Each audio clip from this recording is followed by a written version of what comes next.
Subscribe করুন on tube চ্যানেলটি আর bell আইকনটি প্রেস করে অলে ক্লিক করে দিন সমস্ত প্রয়োজনীয় তথ্য পেতে।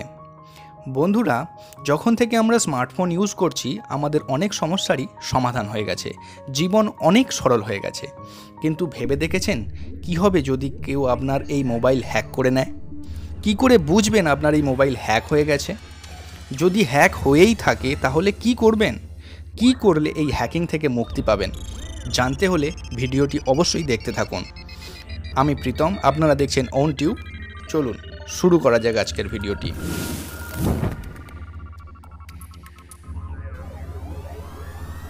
বন্ধুরা, আপনার ডিভাইসে কোনো স্পাইওয়্যার কল, মেসেজ বা কোনো লিঙ্কের মাধ্যমে আপনার মোবাইলে বা কম্পিউটারে দিয়ে দেওয়া হতে পারে।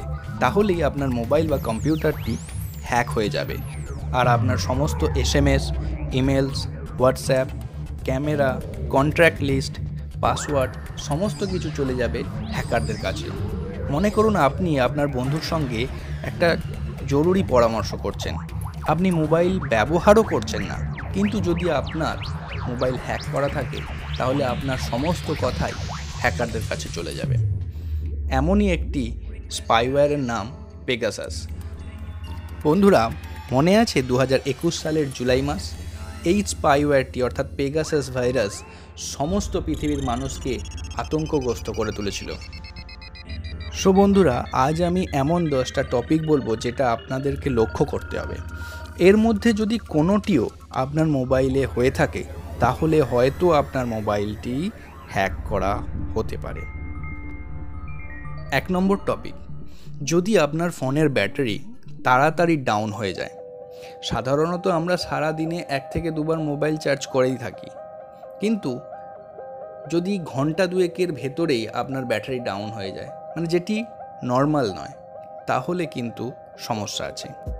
পয়েন্ট নাম্বার 2, যদি গ্যালারিতে কোনো অজানা ফটো বা ভিডিও আপনি দেখতে পান যেটা আপনি কখনো তোলেননি বা আপনি মনেই করতে পারছেন না এই ভিডিওটা কোথা থেকে এলো, তাহলে হয়তো আপনার ক্যামেরাটি হ্যাক হয়ে গেছে। পয়েন্ট নাম্বার 3, ভেরি স্লো, অর্থাৎ আপনার ফোনটি প্রচণ্ড পরিমাণে স্লো হয়ে গেছে।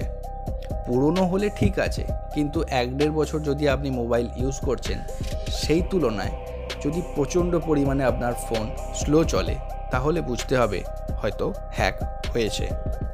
নেক্সট পয়েন্ট নাম্বার 4, ধরুন আপনি ইন্টারনেট ব্যবহার করছেন, কিন্তু সেটা যদি তাড়াতাড়ি শেষ হয়ে যায়, অর্থাৎ ঘন্টা 2-1, ঘন্টা 3-এর মধ্যেই আপনার ডাটা শেষ হয়ে যাচ্ছে, এগুলি নর্মাল না, তাহলে আপনি সাবধান হয়ে যান।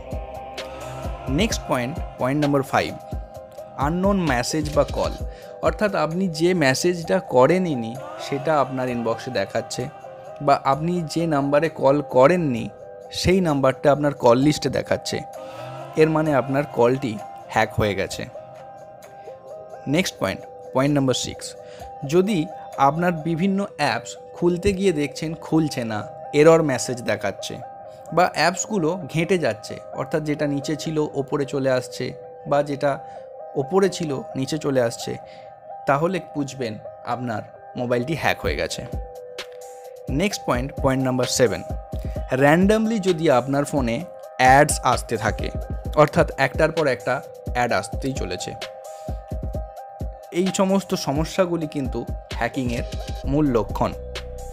সো নেক্সট পয়েন্ট নাম্বার 8, এমন কোনো অ্যাপস যদি আপনার ফোনে দেখেন যেটা আপনি কখনো ইনস্টল করেননি, তাহলে বুঝবেন আপনার অ্যাপ্লিকেশন হ্যাক হয়ে গেছে।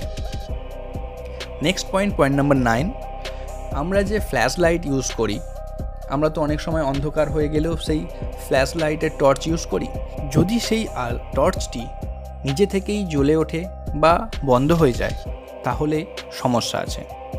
সো নেক্সট পয়েন্ট নাম্বার 10, যদি আপনার ফোনটি প্রচুর পরিমাণে হিট হয়ে যায় বা গরম হয়ে যায় তাহলেও হয়তো আপনার মোবাইলটি হ্যাক করা হতে পারে।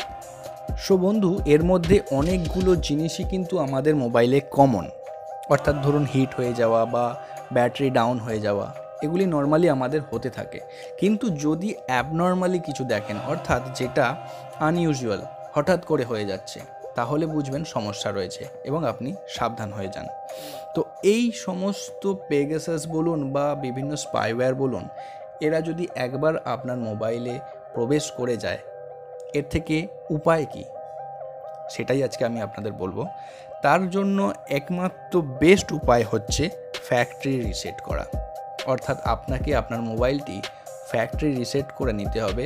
এর ফলে আপনার সমস্ত অ্যাপস, সমস্ত কন্ট্যাক্টস হয়তো চলে যাবে, কিন্তু আপনার গুরুত্বপূর্ণ তথ্য কিন্তু বেঁচে যাবে।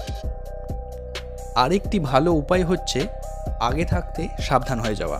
অর্থাৎ আমরা যদি অপরিচিত কোনো ব্যক্তির দেওয়া লিঙ্কে ক্লিক না করি বা র্যান্ডামলি যে কোনো ওয়েবসাইট থেকে কোনো কিছু ডাউনলোড না করি, তাহলে আমরা অনেকটা সেফ থাকব।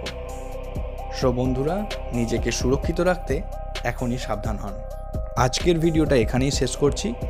ভিডিওটি ভালো লাগলে অবশ্যই লাইক করবেন, চ্যানেল সাবস্ক্রাইব করবেন এবং আপনার বন্ধুদেরকে অবশ্যই শেয়ার করবেন।